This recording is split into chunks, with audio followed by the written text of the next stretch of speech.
তাই মামাটি মানুষের প্রার্থী, আমার আপনার সবার প্রার্থী মমতা বন্দ্যোপাধ্যায়ের আশীর্বাদ ধন্য স্নেহধন্য কাজল শেখকে। শুধু দুবরাজপুরে আমরা গতবার পরাজিত হয়েছিলাম, এবার তৃণমূল কংগ্রেসের একদম অত্যন্ত উৎসাহী, সক্রিয় এবং মানুষের জন্য সর্বদা নিবেদিত প্রাণ কাজল শেখকে তৃণমূল হাসন থেকে দাঁড় করিয়েছে, যিনি নিজে কেন্দ্র সরকারের এসআইআর প্রক্রিয়ার এই বৈষম্যের আচরণের শিকার হয়েছেন। তার নিজের নাম আন্ডার অ্যাডজুডিকেশন ছিল। জেলা পরিষদের সভাধিপতি হিসেবে বীরভূম জেলার একাধিক উন্নয়ন তিনি করেছেন। রাস্তা একবেলা খেতাম, এখন দুবেলা খাই।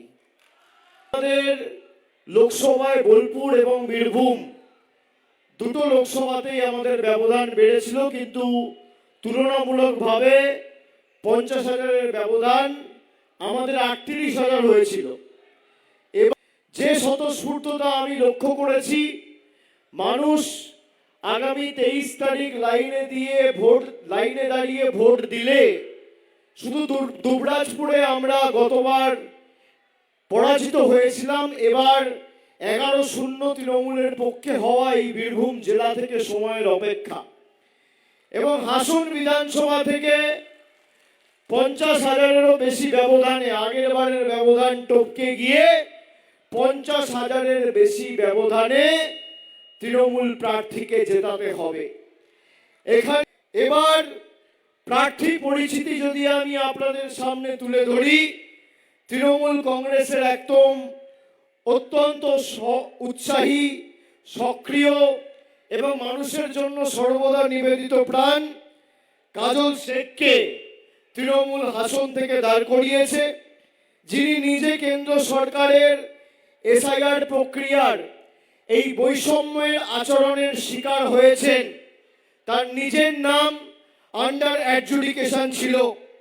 জেলা পরিষদের সভাধিপতি হিসেবে বীরভূম জেলার একাধিক উন্নয়ন তিনি করেছেন। রাস্তাঘাট, ড্রেনেজ ব্যবস্থা এবং জলের পরিষেবায় ব্যাপক উন্নয়ন বিগত দিনে জেলা পরিষদের তরফ থেকে হয়েছে। এখানে বিজেপির যে প্রার্থী, তার নাম নিখিল ব্যানার্জি।